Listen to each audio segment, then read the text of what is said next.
Hello, you beautiful Spark, and welcome back to another solo episode of Spark TV. I am your humble guide, Danielle, founder of Spark Business, and it's so exciting to be back. I really enjoyed showing up solo. I really enjoyed sharing some of my experience and stories. So I hope you got value out of it. I hope this resonates. I'm just going to keep going and you let me know, I guess, by either loving the podcast, rating it, reviewing it, sharing it, all of those things, or not. So we are back with part 2 today. 10 things I learned making $10 million over the last 10 years in business. And I'm just going to flick to my notes because let's recap part 1. So in part 1, I shared the first 5, and that was learning to love sales is the key to living beyond your wildest dreams, unapologetically reaching out to every ideal customer. Sales is not one and done. You need to be dedicating time to sales every day. If you're ready to hire, have a process first and don't be afraid to pivot. So that was what we covered in the first part. Part 2 today, I've got another 5. I think I have a cheeky bonus for you as well, but let's just see what happens at the end of this. So number 6. Number 6 is I wanted to share that sometimes it's not your fault when you miss your sales and revenue target. Now, don't get me wrong, sometimes it is your fault. You can map it out, right? If you know your numbers, you can completely take emotion out of sales. You know how many people you need to reach out to at the start of every month, how many sales conversations you need to have, how many proposals you need to have out in market to close enough deals to have enough money coming into the business to support your goals. You can understand those metrics so that when you look at them, you can really say, was it me? Did I just not reach out to anybody last month? So is that why my pipeline is dry? But on the flip side, something I want to say to you is sometimes it's not your fault.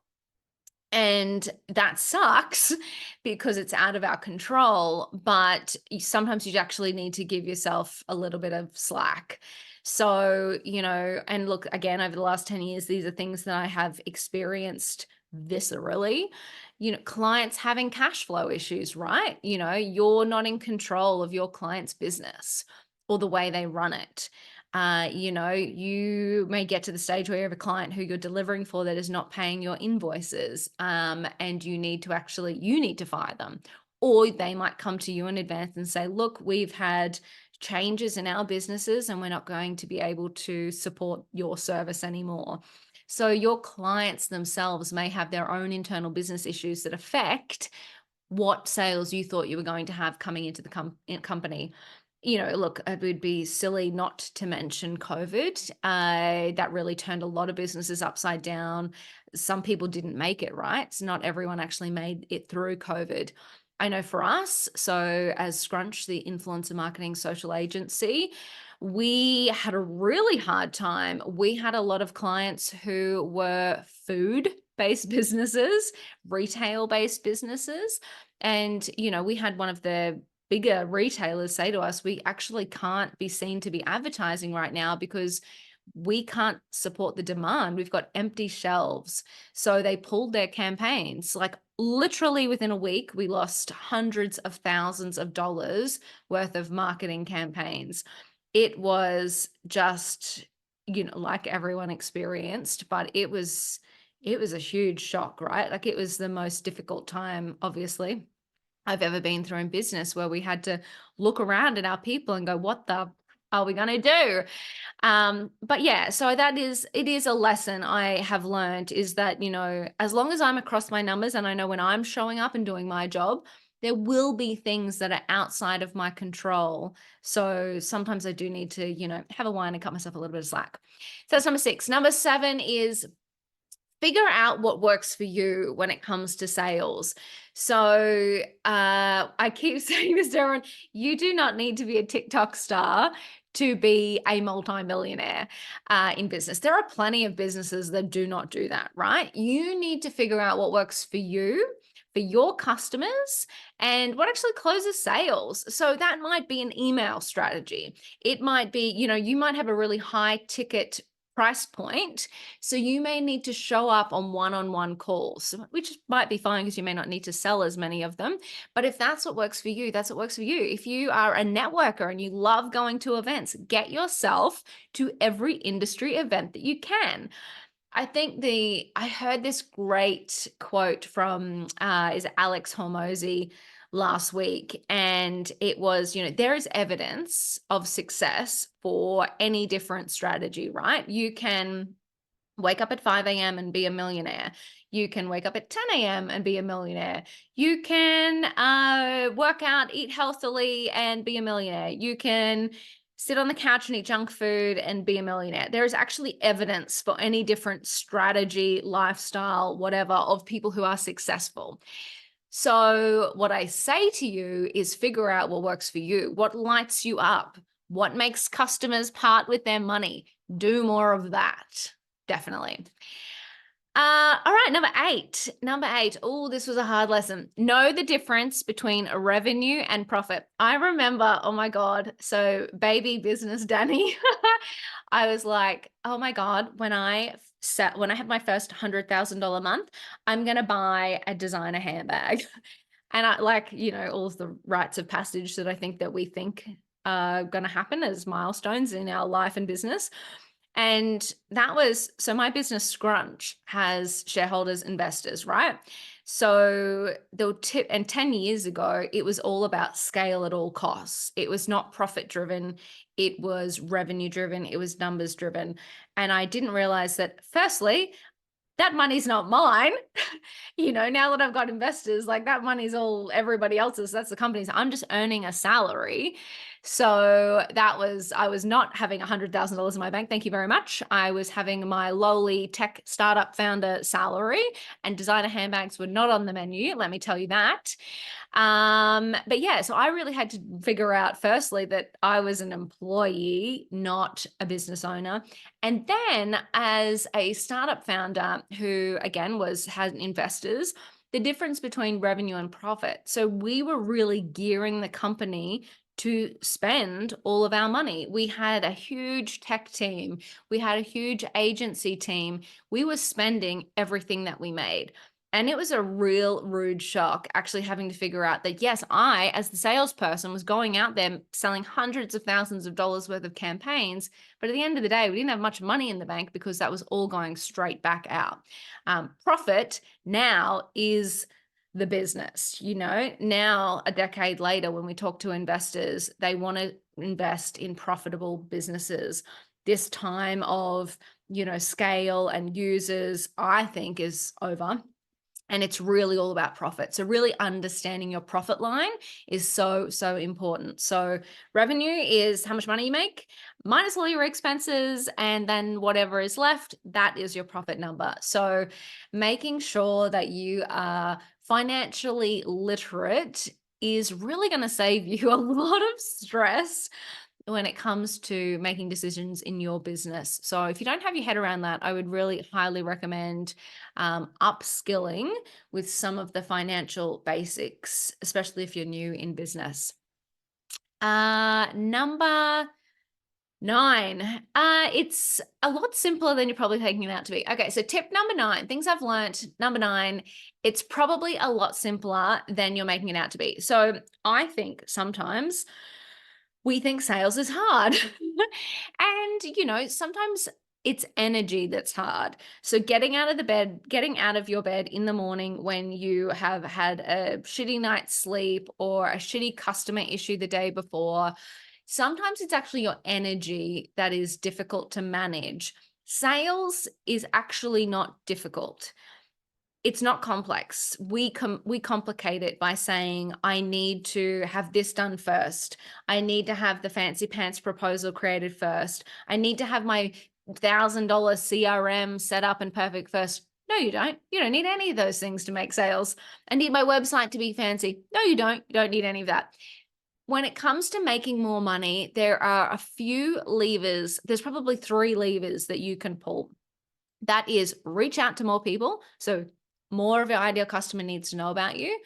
Second one is convert more of them. So figure out what works and what doesn't work when people say yes or no. and raise your prices. They're really the only three levers in sales that you have control over that will help you get to your sales or revenue goal or profit goal faster.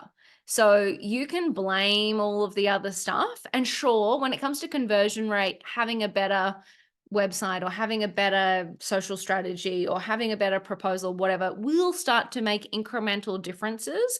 But ask yourself, could I reach out to more people?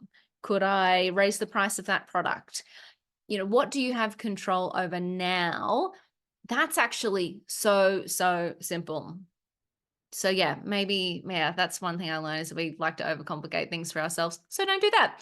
Okay, the last one is number 10, and that is, something I have learnt after, I think the first person I followed who put this word into my brain was a guy decades ago, right? A guy named Pat Flynn, and his website slash podcast was called Smart Passive Income. And when I was new to business, so again, baby business Danny, I read the 4-Hour Workweek, and I was reading this Smart Passive Income, listening to Smart Passive Income, reading his newsletters, all the things. And I kind of got obsessed with this idea that you could build these businesses that required zero effort. And I am here to tell you that it doesn't exist. And I know, again, we live in this Instagram time where people do sprout these huge revenue numbers, right? Again, people aren't transparent about profit online. They talk about these big numbers. They talk about how easy it is, how you can do it overnight. It's just not true. I don't want anyone to be disillusioned by the thought of passive income, because yes, it is absolutely possible to make sales when you're asleep. So I wake up and people have signed up to the Spark membership or the Scrunch membership, or they have signed up to an online course or downloaded a digital product. Absolutely, that happens. But I work 12 hours a day, making sure everything is amazing, making sure my team is okay, making sure my customers are looked after, making sure the course is updated, making sure we change something in the business, we change a product or service. I have to go back and re-record every on-demand webinar to make sure that it's right. It's saying the correct tagline, it's got the correct call to actions. Need to again go back through every email in our email funnel and change those. The idea of set and forget is just non-existent. You always need to be improving. You always need to be optimizing. There will be a new social channel that pops up tomorrow, right? Like what's going to be the new TikTok? Something's going to come up that you will need to master. So yeah, a big lesson I've learned is that passive doesn't exist. But once you do get the foundations and your processes in order, things will start to scale. So scalable businesses exist. Making money while you sleep exists. Passive does not exist. And let me give you a bonus since I'm here and this has been fun. The bonus thing that I have learned, and if anyone's been listening, this Spark TV, this podcast is called A Wine With, right? Like we show up and we have a wine with amazing women in business usually. So my bonus for you is, I say this, everything sales related is better with wine. And I don't want you to drink more. I think this goes back to the point of complexity, right? So we can make things as complex as we want, but I'm here to tell you that sales can be simple and fun and flowy and scalable. And that is what we, teach inside Spark, right? We've got a sales course inside Spark. But I say this, I relate it to having a glass of wine because I want it to get through that this is doable for you. When you're sitting down to reach out, do your cold outreach to new potential clients, do it with a glass of wine in your hand. If that's if you have a glass of wine and you're sitting there bashing out emails, it's going to be better, right? Then you think about building relationships. Going out and having a glass of wine with someone, that's your building of a relationship. That is your potential customer. That is, I don't have to sit here and sell to you. I'm sitting here with a glass of wine. We're having a conversation. I'm asking you about your problems. I'm telling you about our solutions. But we are just being human beings existing and sharing a glass of wine, having a conversation. If it goes somewhere, great. If it doesn't, it doesn't. So that's why I leave people with that thought about sales, is that, it's always better over a glass of wine, because it just helps to connect people with the idea that we make things more complicated for ourselves, and sales can be juicy. Anyway, I hope again that some of those tips resonated with you. I hope that you implement something, or change your mind about something, or pat yourself on the back about one of them, whatever it might be for you. Thank you for being here. Thank you for listening. Thank you for investing in yourself and your business. Yeah, if you've enjoyed this, I'm over the moon. I'm going to keep showing up and just sharing stories about my decade plus in business, with the hope that it does help you shortcut your success. Would love to know your thoughts. Would love you to share this with another woman in business if you think it will help their journey as well. Thank you for showing up. I'm so grateful for you. And if nobody else tells you today, you've got this.